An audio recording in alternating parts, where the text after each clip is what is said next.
Hey guys, I am Naima Tryman, and today is day 5 of the blog series that I'm doing about my memoir, Praying for Peace, A Journey to Serenity.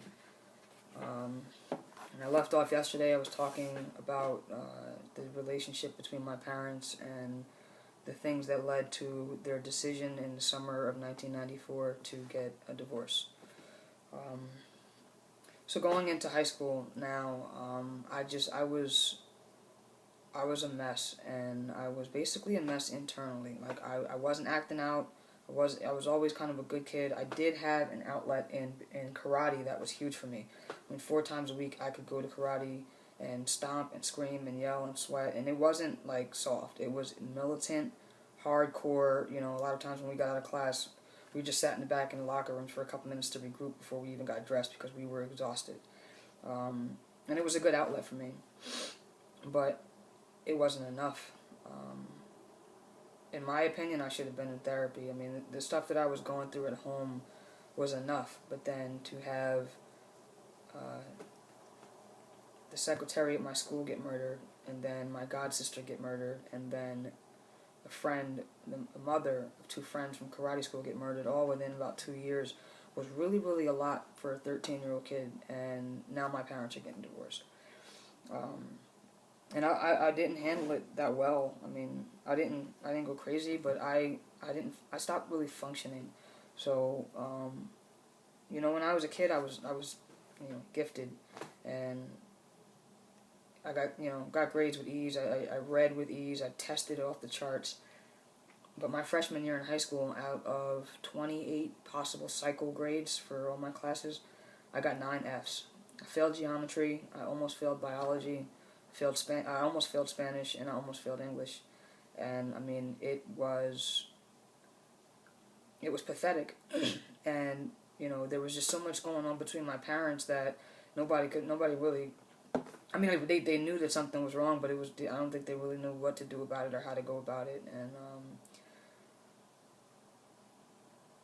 in a lot of ways, I was still acting out the least of my siblings. So although I was drowning, I wasn't getting in trouble like my sisters were, like my brother was, and so I guess that deemed, more attention, and I can understand that, but I failed miserably my freshman year, and that affected me in a couple of ways. I didn't play basketball that year. I had never played organized basketball before. I didn't know I needed a physical, and when I didn't have it on the first day of practice, I was like, all right, I guess I'm not playing.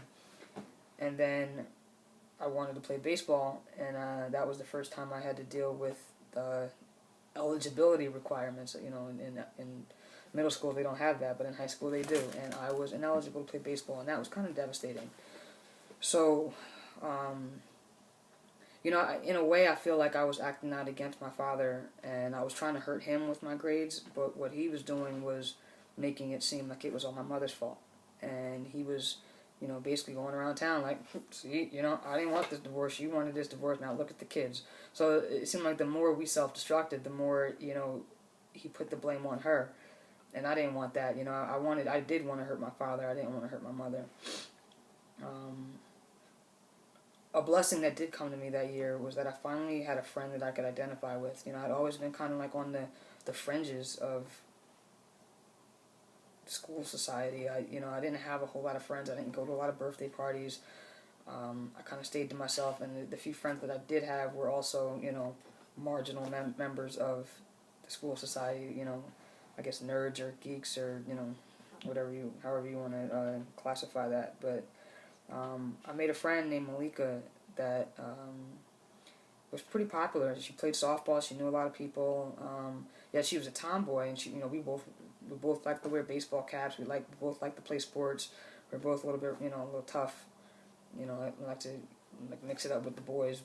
Playing basketball or whatever. We used to play basketball in my backyard. So that was a good resource for me. And then my cousin Cindy, who was a few years older than me, was able to really kind of, I cried to her a lot, like a lot. Every time we had a family gathering, I ended up somewhere behind closed doors with her, just pouring my guts out about all this, this turmoil that I didn't know what to do with, and I didn't really know where to even start to deal with it. So sophomore year, I had to get it together. it couldn't keep going like this, and worst of all was hurting my mother, and I couldn't play sports. So for those two reasons, I had to start turning it around. So sophomore year, I didn't do so bad. I didn't fail any classes. I wasn't getting straight A's either, but that was because I didn't like to be home. I didn't like to do homework. I felt like it was beneath me. So I would go to school. I would pay attention. I would do well on the tests and quizzes. And my thing was, if I'm doing well on the tests and quizzes, why do I have to do your homework every day? Why do I have to write a paper? Why do I have to do a project? Like I get it, So I got mostly B's and C's and maybe a couple of D's my sophomore year. I played basketball. We were horrible. Started off on the JV team. I moved up to varsity, and the varsity team ended up 8-12 that year. And Montclair's team had been bad for years. I don't think they'd had a winning season in something like 20 years. I played JV baseball in the spring, and that summer I spent the whole summer playing basketball with my friend Zakia, trying to get better. My mother sent us away to a basketball camp, and Lord knows how she did that. She sent me and Zakia to this camp, and we got those drills, and we came home, and we practiced with everything that we had all summer, 3 hours a day. Junior year came, and I had a falling out with my karate instructor that, looking back on it, is probably one of the worst decisions I ever made in my life, was walking out of the karate school, because to that point I took a lot of pride in who I was, even though I was depressed. I didn't smoke cigarettes, I didn't drink, I didn't really party, I didn't have any desire for that. My body was a temple and all that, and not long after karate school, and we'll get to that, I started to go down that road. But I had a falling out with my instructor during my black belt promotion, and I walked off the floor and I quit. And that was, karate had been such an outlet for me, and so that was almost like having another death. This was a relationship that meant a lot to me. This was a father figure to me that, in place of the one that I couldn't stand, and that kind of got yanked away from me all at once, and that hurt, and that was hard for me. But I had to move on, so we got a new coach for basketball for my junior year, whose name was Jerry Citro, and he came the day before Thanksgiving, told us not to eat too much on Thanksgiving or it would end up in the trash can, and that we were going to work harder than we'd ever worked before in life. So he came, and things did turn around, and we had our first winning season. I was the starting point guard, and started to come out a little bit socially. People started to say, hey, that was nice game the other day, and people I didn't know, hey, Nye, how you doing? And I'm like, these people never spoke to me before. So I started to have some success socially through karate. Through basketball, and that felt good, because I had been fighting for that for so long, and I just always felt like I didn't belong anywhere. Right after basketball season, I went right into baseball tryouts. They backed up against each other, and I tried out for the baseball team, and I got put on JV as a junior, and to this day I don't feel like that was right. I have other people that agree that wasn't right, that had more to do with a sexist and racist coach than it did to do with my abilities. And so it was like, do I want to play JV baseball, or do I want to go be a varsity starter on the softball team? And the softball team had just won a state championship the year before that I could have been a part of if I played softball instead of baseball. But so I switched to softball, and that really brought me into a new world socially. With baseball, I would play and I would go home. I really wasn't in the circle with the guys, like I didn't, I'd hear them talking about a party the next day, on Monday at practice, and I never got the invite, I was good enough to play with them, but I wasn't really in their circle. With softball, they invited me places. We did things together, and, I started to I had more people to say hi to in school, and, it started to turn around for me. It was a blessing and a curse. Hanging out with them was when I smoked my first cigarette. They drank and they smoked some weed too, but I still wasn't ready for all of that. But I did start. I didn't start smoking cigarettes, like it wasn't habitual, but I would hang out with them and I would smoke a couple cigarettes here and there. And I also developed the first crush I ever had on a girl, on one of my teammates, who also became one of my best friends. And nothing ever happened because it confused me. It wasn't something that I was ready to deal with, and or even wanting to acknowledge, but that's when I started to deal with these feelings of, the possibility that I might, be attracted to women, and that had something to do with why I so deeply felt different than everybody else. But all in all, things were getting better. I mean, I like I said, quitting karate wasn't great, but my grades were starting to improve. I was starting to make new friends. I was starting to come out socially and to be, somewhat popular, and things were pretty good.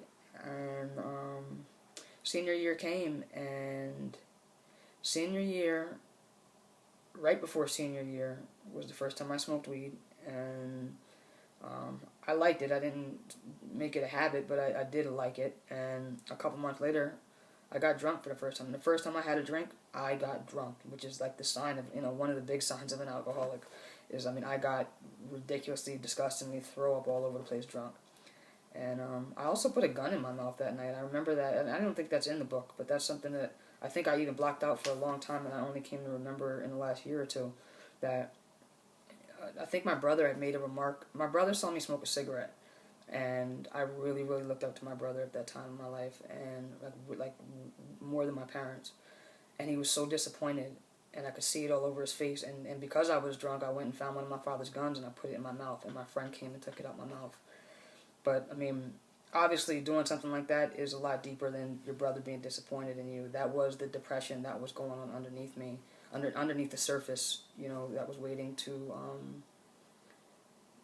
come out somehow. I needed attention. I needed to deal with some things that weren't being dealt with.